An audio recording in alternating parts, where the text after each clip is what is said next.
ಎಲ್ಲರಿಗೂ ನಮಸ್ಕಾರ.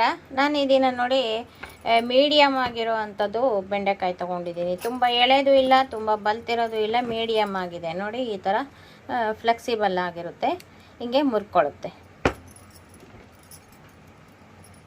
ನೋಡಿ. ಈ ಥರ ಮುರ್ಕೊಳ್ಳುತ್ತೆ.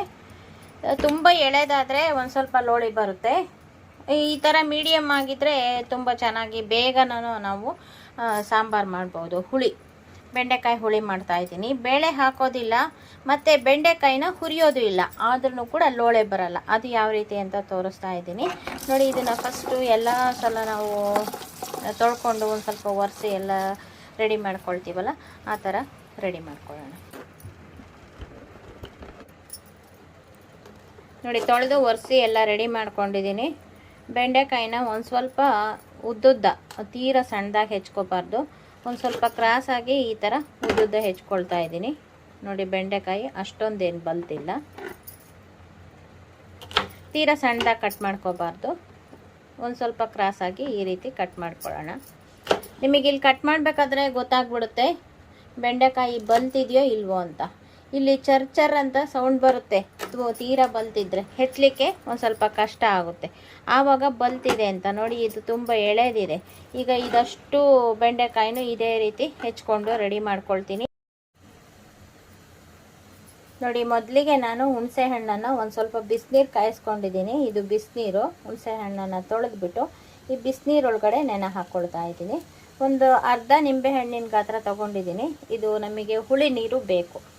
ಈ ಲೋಳೆ ಆಗ್ದಂಗೆ ಮಾಡಲಿಕ್ಕೆ ಮೇಯ್ನ್ ಕಾರಣ ಈ ಹುಳಿ ನೀರೇ.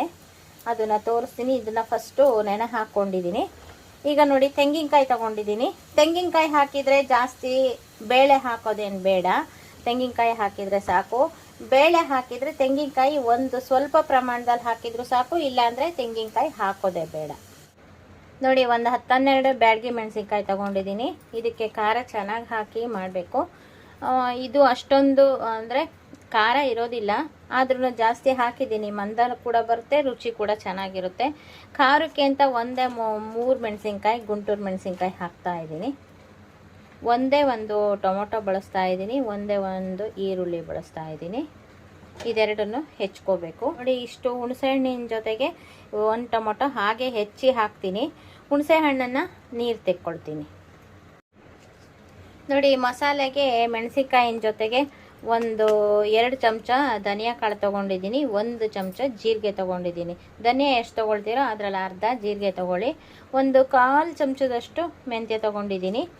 ಒಂದು 10 ಕಾಳು, ಒಂದು 10-12 ಕಾಳು ಮೆಣಸು ತೊಗೊಂಡಿದ್ದೀನಿ. ಇಷ್ಟು ಹುರ್ಕೋಬೇಕು. ಇವಾಗ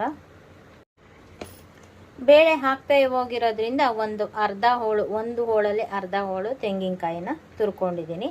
ನೀವು ಬೇಳೆ ಬೇಯಿಸ್ಕೊಂಡು ಮಾಡಿದರೆ ತೆಂಗಿನಕಾಯಿ ಹಾಕೋ ಅವಶ್ಯಕತೆ ಇರೋದಿಲ್ಲ, ಆದರೂ ಒಂದು ಸ್ವಲ್ಪ ಬೇಕಾದರೆ ಹಾಕೋಬೋದು. ನಾನಿವತ್ತು ಬೇಳೆ ಹಾಕ್ತಾ ಇಲ್ಲ ನೋಡಿ. ಮೆಣಸಿನ್ಕಾಯಿನ ಮುರ್ಕೊಂಡಿದ್ದೀನಿ. ಮೆಣಸಿನ್ಕಾಯಿನ ಕಮ್ಮಗೆ ಹುರ್ಕೋಬೇಕು ನೋಡಿ. ಫಸ್ಟು ಬರೀ ಮೆಣಸಿನ್ಕಾಯಿ ಹಾಕ್ಕೊಳ್ತೀನಿ ನೋಡಿ. ಒಲೆ ಮೇಲೆ ಒಂದು ಕಡಾಯಿ ಇಟ್ಟಿದ್ದೀನಿ. ಬೀಜ ಆನಂತರ ಹಾಕ್ಕೊಳ್ತೀನಿ. ಎರಡನ್ನೂ ಒಟ್ಟಿಗೆ ಹಾಕ್ಕೊಂಡ್ರೆ ಬೀಜ ಎಲ್ಲ ಒತ್ತೋಗ್ಬಿಡುತ್ತೆ. ಅದಕ್ಕೆ ಕಾಯಿನ ಫಸ್ಟು ಹುರ್ಕೋತಾ ಇದ್ದೀನಿ. ಹಿಂದೆ ಒಂದು ಸ್ವಲ್ಪ ಎಣ್ಣೆ ಹಾಕ್ಕೋತಾ ಇದ್ದೀನಿ ನೋಡಿ. ಇವಾಗ ಮೆಣಸಿನ್ಕಾಯಿ ಒಂದು ಸ್ವಲ್ಪ ಹುರಿದಿದೆ. ಈಗ ಬೀಜ ಕೂಡ ಹಾಕ್ಕೊಳ್ತೀನಿ. ಇಡೀ ಮೆಣಸಿನ್ಕಾಯಿ ಹುರಿದ್ರೆ ಈ ಥರ ಬೀಜ ಹುರಿಯೋದಿಲ್ಲ, ಆವಾಗ ರುಚಿ ಚೆನ್ನಾಗಿರೋದಿಲ್ಲ. ಬೀಜನೂ ಹುರಿದ್ರೆ ಸಾಂಬಾರು ರುಚಿಯಾಗೋದು. ಇವಾಗ ನೋಡಿ, ಇದನ್ನು ಹುರಿದು ಎತ್ತಿಟ್ಕೊಳ್ತಾ ಇದ್ದೀನಿ ನೋಡಿ. ಮೆಣಸಿನ್ಕಾಯಿನ ಬೀಜ ಸಮೇತ ಚೆನ್ನಾಗಿ ಹದವಾಗಿ ಹುರ್ಕೊಂಡಿದ್ದೀನಿ. ಬೀಜ ಕಪ್ಪುಗಾಗಬಾರ್ದು, ಇದೇ ಥರ ಕೆಂಪುಗಿರಬೇಕು. ಈಗ ನೆಕ್ಸ್ಟ್ ಇವನ್ನ ಹುರ್ಕೊಳ್ಳೋಣ ನೋಡಿ. ಈಗ ಒಂದು ಸ್ವಲ್ಪ ಮೆಂತ್ಯ ತೊಗೊಂಡಿದ್ನಲ್ಲ, ಮೆಂತ್ಯ ಹಾಕಿದ್ದೀನಿ. ಇದರ ಜೊತೆಗೆ ಕೊತ್ತಂಬರಿ ಕಾಳು ಮತ್ತು ಕಾಳು ಮೆಣಸು ಎರಡನ್ನೂ ಕೂಡ ಹಾಕಿದ್ದೀನಿ. ಇದಕ್ಕೇನು ಎಣ್ಣೆ ಹಾಕೋದು ಬೇಡ.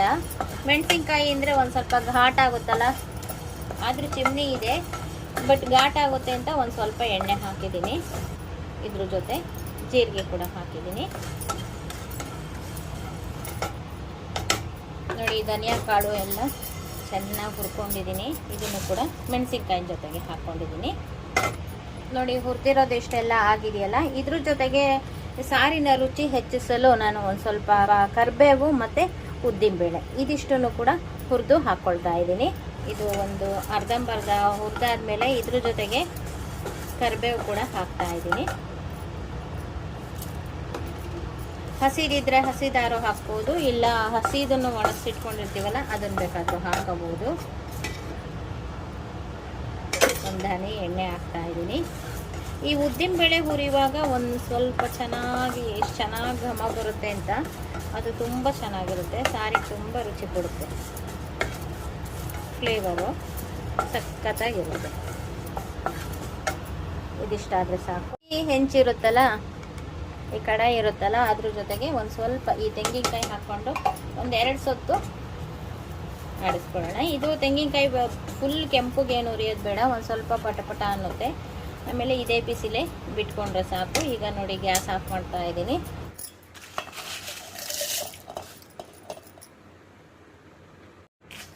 ನೋಡಿ ಎಷ್ಟು ಗರಿ ಗರಿ ಅನ್ನಂಗಾಗಿದೆ. ಈ ಥರ ಆದರೆ ಪುಡಿ ತುಂಬ ಚೆನ್ನಾಗಿ ಬರುತ್ತೆ. ನೋಡಿ ಈ ರೀತಿ ಎಷ್ಟು ಚೆನ್ನಾಗಿ ಘಮ ಬರ್ತಾ ಇದೆ. ಈ ರೀತಿ ಪುಡಿ ಮಾಡಿಕೊಂಡು ಆನಂತರ ಇದಕ್ಕೆ ತೆಂಗಿನಕಾಯಿ ನೀರು ಹಾಕ್ಕೊಂಡು ರುಬ್ಕೊಳ್ತೀನಿ. ಫಸ್ಟೇ ಕಾಳುಗಳಿಗೆ ನೀರು ಹಾಕ್ಕೊಂಡು ರುಬ್ಬಿಟ್ರೆ ಉದ್ದಿನಬೇಳೆ ಒಂದು ಸ್ವಲ್ಪ ಒದಗ್ದಂಗೆ ಆಗುತ್ತಲ್ಲ, ಅದಕ್ಕೆ ಚೆನ್ನಾಗಾಗೋದಿಲ್ಲ. ಅದಕ್ಕೆ ಫಸ್ಟು ಪುಡಿ ಮಾಡ್ಕೋಬೇಕು, ಆಮೇಲೆ ತೆಂಗಿನಕಾಯಿ ಹಾಕಿದ್ದೀನಿ. ಈಗ ನೀರು ಹಾಕ್ತಾ ಇದ್ದೀನಿ. ನೀರು ಹಾಕ್ಕೊಂಡು ತುಂಬ ನುಣ್ಣಗೆ ರುಬ್ಕೊಳ್ತಾ ಇದ್ದೀನಿ. ನೋಡಿ ತುಂಬ ನುಣ್ಣಗೆ ರುಬ್ಕೊಂಡಿದ್ದೀನಿ. ನೋಡಿ ಇದು ರೆಡಿ ಇದೆ, ಹುಣಸೆ ಹುಳಿ ರೆಡಿ ಇದೆ, ಬೆಂಡೆಕಾಯಿ ಎಲ್ಲ ರೆಡಿ ಇದೆ. ಈಗ ಈ ರುಬ್ಬಿದ ಖಾರನ ಒಂದು ಬಟ್ಲಿಗೆ ಎತ್ತಿಟ್ಕೊಳ್ತಾ ಇದ್ದೀನಿ. ನೋಡಿ ಖಾರ ಎಲ್ಲ ಇದಕ್ಕೆ ಹಾಕ್ಕೊಳ್ತಾ ಇದ್ದೀನಿ. ಈಗ ಇದು ನೀರು ತೊಳೆದಿದ್ದ ನೀರೆಲ್ಲ ಇದನ್ನು ಸಪ್ರೇಟಾಗಿ ಎತ್ತಿಟ್ಕೊಂಡ್ಬಿಟ್ಟು ಇದನ್ನು ತೊಳಿತೀವಲ್ಲ ಆ ನೀರನ್ನು ಈಗ ಹುರಿದಿದ್ವಲ್ಲ ಅದೇ ಪಾತ್ರೆಗೆ ಹಾಕ್ಕೊಳ್ತಾ ಇದ್ದೀನಿ. ಒಂದು ಸ್ವಲ್ಪ ನೀರು ಜಾಸ್ತಿನೇ ಹಾಕ್ಕೊಂಡು ತೊಳ್ಕೊಂಡು ಹಾಕ್ಕೊಳ್ತಾ ಇದ್ದೀನಿ.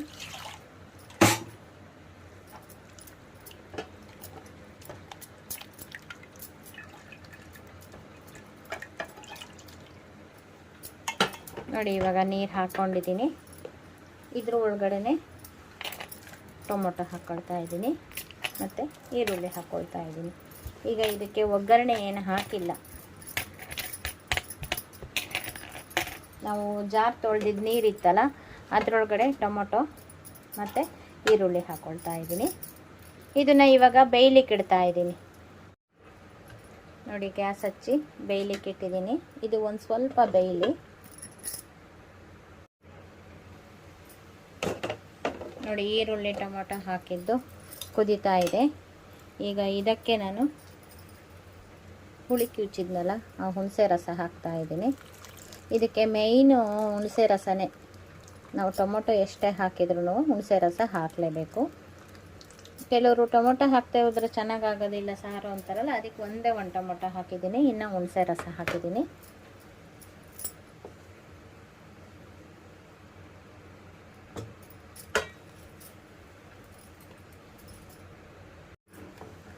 ನೋಡಿ ಇದು ಕೂಡ ಕುದೀತಾ ಇದೆ.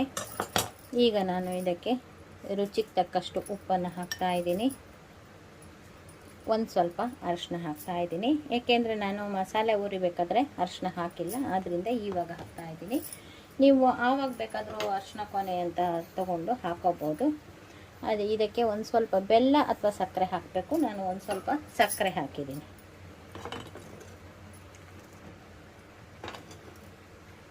ನೋಡಿ ಟೊಮೊಟೊ ಈರುಳ್ಳಿ ಮತ್ತು ಹುಣಸೆ ಹಣ್ಣಿನ ನೀರು ಎಲ್ಲ ಚೆನ್ನಾಗಿ ಕುದ್ದಿದೆ. ಈಗ ನೋಡಿ ಡೈರೆಕ್ಟಾಗಿ ಹುರಿದಿಲ್ಲ ಬೆಂಡೆಕಾಯಿನ, ಡೈರೆಕ್ಟು ಈ ರಸದೊಳಗಡೆ ಹಾಕಿ ಚೆನ್ನಾಗಿ ಬೇಯಿಸ್ಕೋಬೇಕು. ಈ ಥರ ಮೀಡಿಯಮ್ ಸೈಜಿಂದು ಬೆಂಡೆಕಾಯಿ ಇದ್ದರೆ ಈ ಥರ ಮಾಡಿಕೊಂಡ್ರೆ ಒಂದು ಸ್ವಲ್ಪ ಕೂಡ ಲೋಳೆ ಆಗೋದಿಲ್ಲ. ಇದರಲ್ಲಿ ಹುಳಿ ನೀರಲ್ಲಿ ಇದು ಚೆನ್ನಾಗಿ ಬೇಯಬೇಕು. ಈಗ ಇದನ್ನು ಮುಚ್ಚಿ ಬೇಯಿಸ್ಕೊಳ್ತಾ ಇದ್ದೀನಿ. ಉರಿ ಒಂದು ಸ್ವಲ್ಪ ಮೀಡಿಯಮ್ ಆಗಿದೆ. ನೋಡಿ ಮಧ್ಯ ಒಂದು ಸಲ ತೆಗೆದು ನೋಡ್ತೀನಿ. ಇಲ್ಲ ಬೆಂಡೆಕಾಯಿ ಇನ್ನೂ ಬೆಂದಿಲ್ಲ. ಇದು ಇದರಲ್ಲೇ ಚೆನ್ನಾಗಿ ಬೇಯಬೇಕು. ತೀರಾ ಜಾಸ್ತಿ ಟೈಮ್ ಏನು ತಗೊಳ್ಳೋದಿಲ್ಲ. ನೋಡಿ ಇವಾಗ ತೆಗಿತಾ ಇದ್ದೀನಿ. ಕಲರ್ ಕೂಡ ಚೇಂಜ್ ಆಗಿದೆ ನೋಡಿ. ಬೆಂಡೆಕಾಯಿ ಮೆತ್ತಗೆ ಬೆಂದಿದೆ. ಬರೀ ನಾವು ರುಬ್ಬಿದ ನೀರಲ್ವ ಹಾಕಿದ್ದು ನೋಡಿ, ನೀರು ಕೂಡ ಕಡಿಮೆ ಆಗಿದೆ. ಈಗ ನಾವು ರುಬ್ಬಿದಂಥ ಖಾರನ ಹಾಕೋಣ.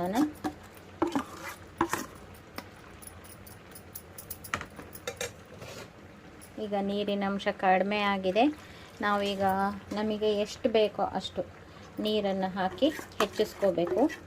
ಉಪ್ಪು ಕೂಡ ಹದ ನೋಡಿಕೊಂಡು ಹಾಕಬೇಕು. ಇನ್ನು ಸಾಲದೆ ಹೋದರೆ ನೋಡಿ ಎಷ್ಟು ಚೆನ್ನಾಗಾಯಿತು. ಲೋಳಿ ಆಗೋದಿಲ್ಲ, ಏನೂ ಆಗೋದಿಲ್ಲ ನೋಡಿ. ಸಾಕಷ್ಟು ನೀರು ಹಾಕಿದ್ದೀನಿ. ಈಗ ಇದನ್ನು ಚೆನ್ನಾಗಿ ಕುದಿಸ್ಕೊಂಡ್ಬಿಡೋಣ. ನೋಡಿ, ಒಂದು ಸ್ವಲ್ಪನೂ ಲೋಳಿ ಬರೋದಿಲ್ಲ. ಸಖತ್ತಾಗಿ ಬಂತು ಸಾಂಬಾರು ನೋಡಿ. ಒಂದು ಸ್ವಲ್ಪ ಉಪ್ಪು ಕಡಿಮೆ ಆಗಿದೆ, ಉಪ್ಪು ಹಾಕಿದ್ದೀನಿ ನೋಡಿ. ಇವಾಗ ಸಾರು ಚೆನ್ನಾಗಿ ಕುದೀತಾ ಇದೆ. ಇಷ್ಟಾದರೆ ಸಾಕು ನೋಡಿ. ಸಾಸಿವೆ, ಕರಿಬೇವು, ಒಣಮೆಣಸಿನ್ಕಾಯಿ ಒಗ್ಗರಣೆ ಹಾಕ್ತೀನಿ ನೋಡಿ. ಸಾರಂತೂ ಸಖತ್ತಾಗಿ ಕುದೀತಾ ಇದೆ ನೋಡಿ. ಕೆನೆಗಟ್ಟಂಗೆ ಕುದೀತಾ ಇದೆ ನೋಡಿ. ಎಷ್ಟು ನೀರಿನಂಗಿದ್ರೂ ಕೂಡ ಒಂದು ಸ್ವಲ್ಪ ಕೂಡ ಲೋಳೆ ಆಗಿಲ್ಲ. ಸಖತ್ತಾಗಿ ಬಂತು ಸಾರು ನೋಡಿ. ಇವಾಗ ಮೇಲೆ ಒಗ್ಗರಣೆ ಕೂಡ ಹಾಕ್ತಾ ಇದ್ದೀನಿ.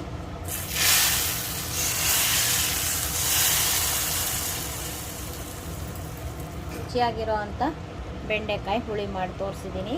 ಅದು ಹುರಿಯದೇ ಮಾಡಿದ್ದೀನಿ. ಸಖತ್ತಾಗಿರುತ್ತೆ. ನೀವು ಕೂಡ ಇದರ ಅನುಕೂಲ ಪಡ್ಕೊಳ್ತೀರಾ ಅಂತ ನಾನು ಈ ವಿಡಿಯೋ ಮಾಡಿ ತೋರಿಸಿದ್ದೀನಿ. ಈ ವಿಡಿಯೋ ನಿಮಗೂ ಇಷ್ಟ ಆಗಿದ್ದರೆ ಲೈಕ್ ಮಾಡಿ, ಶೇರ್ ಮಾಡಿ ಮತ್ತು ನಮ್ಮ ಚಾನಲ್ಗೆ ಇದುವರೆಗೂ ಸಬ್ಸ್ಕ್ರೈಬ್ ಆಗಿಲ್ಲ ಅಂದರೆ ಈ ಕ್ಷಣದಿಂದ ಸಬ್ಸ್ಕ್ರೈಬ್ ಆದರೆ ನಿಮ್ಮ ದಿನನಿತ್ಯದ ಅನುಕೂಲಕ್ಕೆ ಬರುವಂತಹ ವಿಡಿಯೋಗಳನ್ನೇ ನಾನು ಮಾಡ್ತಾ ಇರ್ತೀನಿ. Thank you for watching.